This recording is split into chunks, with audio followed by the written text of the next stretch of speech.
welcome to my first official build video on YouTube. My name is Toasty and I will be giving you a turret Engi build that is better than most turret Engi builds just because of the team support and the ability to decap and hold up to 3 people by yourself in a fight if you know how to use your dodge rolls and cooldowns correctly. Okay, so let's get started. Okay, so for this turret Engi build, I use a rifle, of course, because I put out more damage with rifle. It has a higher base stat of damage as compared to the condis that I would be putting out with a pistol. Now, that's not to say that I'm not putting out any condi pressure at all because of my bomb kit. The net shot coupled with overcharged shot can be a very potent chain skill, because you can push people off of a point and then hold them off of the point for a few more seconds, as you can see here. I run Sigil of Water and Sigil of Life. Now you can trade out both of these sigils. They aren't necessary for this build, but I do recommend that you run the Sigil of Life because an extra 250 healing power increases your chances of survival and your team's chances of survival. Now, instead of Sigil of Water, I would run a Sigil of Energy, which I'm going to go ahead and scroll down to it for you guys.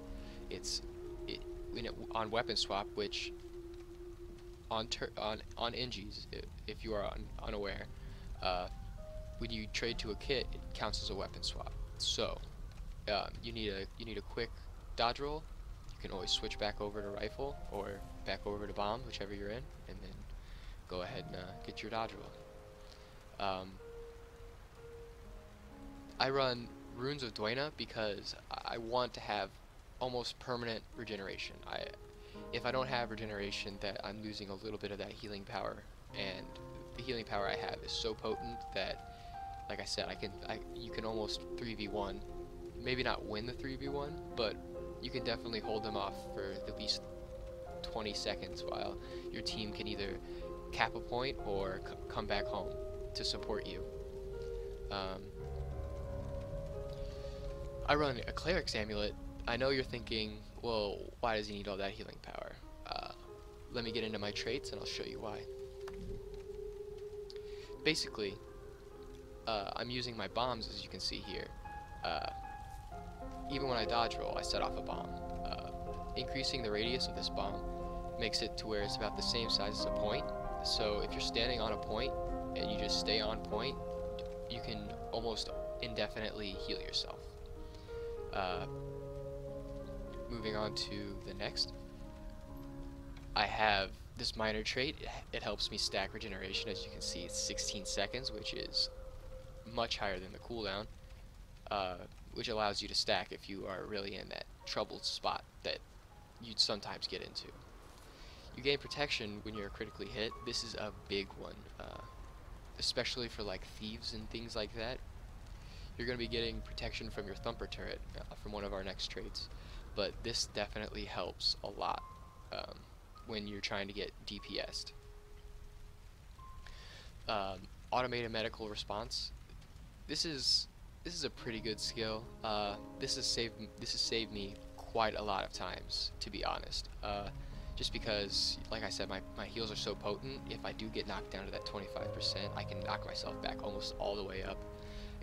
I heal for about 60% of my health when I do, so it's a pretty decent health restoration.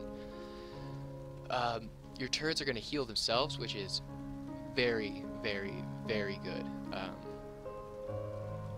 You can choose, instead of protective shield, you can run metal plating. If you do choose to run metal plating, your turrets will give you boons more often, or not more often, but more regularly, because people won't be destroying your turrets nearly as fast. But I personally choose to protect myself as opposed to my turrets, just because I'm more important than my turrets are in a lot of situations. My next minor trait is all of 10% of my healing power is converted into power. So I mean, if you do a little bit of math, I have around what is it? Yeah, I have 1.4k. That's about 140 power being converted over, or yeah, about 140 power being converted over. So I don't lose too much power running clerics just because of this. Not to mention that when I use my Sigil of Life, that's an extra 25 power. I mean, it's not a lot, but it adds up. Next, our minor trait, Hidden Flask. This helps out a lot. It gives you a little bit of extra sustained damage. You can kite around a little bit longer, and the crit chance is nice, but you won't be critting very often, in all honesty. Protection Injection. This is very, very, very strong as well.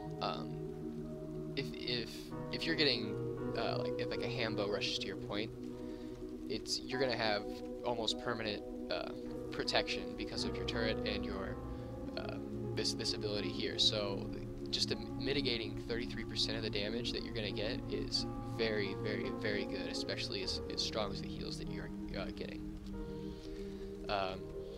Transmute. This is one of my favorite minor traits in the game. It saved me from getting feared off of necros. It's saved me from all sorts and sorts of things. Chills. It's just amazing. Backpack Regenerator. This is gonna stack with my regeneration and my bomb heals, which I'm about to see, 357 plus 187. That's quite a bit. Plus, I think it's around 200 and something that I heal with regeneration per tick. So it ends up being really, really close to like 800 healing a second. Dealing extra damage for each boon on you. You're not going to be stacking boons very often, but it definitely does increase your damage. And of course, every turret Engi needs to run this. Turrets apply boons on allies around you. Now, I use Rocket and Thumper. Thumper because of the protection and the AoE and the knockback.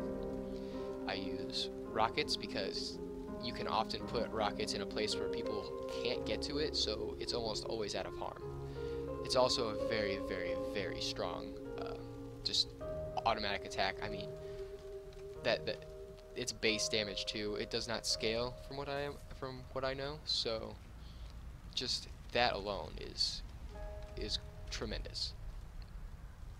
Thumper turret has pretty good amount of damage by itself, but it's more there for the cripple and the protection, as well as you can see the thump. It knocks people off point. For instance, I'll be off point helping mid, and I'll see somebody's decapping home. I'll press thump. As soon as I see them off the point, I'll switch over to my rifle and I'll use explosive rockets, and that'll hold them off the point until I'm almost to the point, which is very, very, very good. Keeping people from capping on you it's a very strong skill.